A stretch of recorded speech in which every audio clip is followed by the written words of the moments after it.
Hello friends, இந்த video என்ன பார்க்குறோன்னா, நம்ம 2 இயர்ஸ் முன்னாடி செஞ்ச ஒரு லித்தியம் அயன் பேட்டரி பேக்கு. இது 12 வோல்ட் 35 ஏஹெச். இது பழைய லித்தியம் அயன் செல்ஸை வச்சு தான் நம்ம அப்போ மேக் பண்ணியிருந்தோம். அப்போ வந்து பார்த்திங்கன்னா ஒரு 3 ஹவர்ஸ் பேக்கப் கொடுத்துச்சு. இப்போ ஒரு 1.5 ஹவர்ஸ் அவ்வளோதான் பேக்கப் டைம் வருது. சரி, என்ன ரீசன் அப்படின்னு சொல்லி கழட்டி பார்க்கும்போது இது 3 சீரிஸ் இருக்குது. 3 சீரிஸ்லையுமே வோல்டேஜ் வந்து அன்ஈவனாக இருக்குது. இப்போ ஃபஸ்ட்டு சீரிஸில் பார்க்கலாம். ஃபஸ்ட்டு சீரிஸில் 3.98 இருக்குது. ரெண்டாவது சீரிஸில் 3.95 இருக்குது. மூணாவது சீரிஸில் 4.10 4.11 வோல்டேஜ் இருக்குது.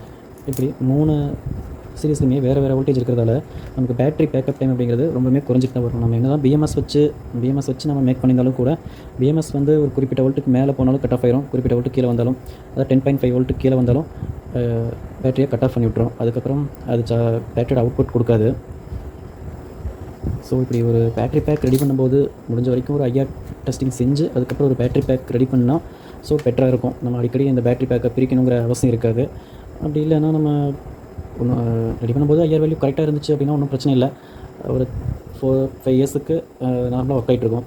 அப்படி ஐஆர் வேல்யூ கொஞ்சம் கம்மியாக நம்ம செக் பண்ணாமல் வோல்டேஜ் மட்டும் கரெக்டாக இருக்குன்னு சொல்லி ஒரு பேட்டரி ரெடி பண்ணிட்டோம்னா இது மாதிரி தான் ஒரு 1 இயர் 2 இயர்ஸ்க்கு நம்ம பேட்டரி பேக்கை பிரித்து ஐஆர் வோல்டேஜ்லாம் ஈவனாக இருக்கா அப்படின்னு செக் பண்ண வேண்டியது இருக்கும்.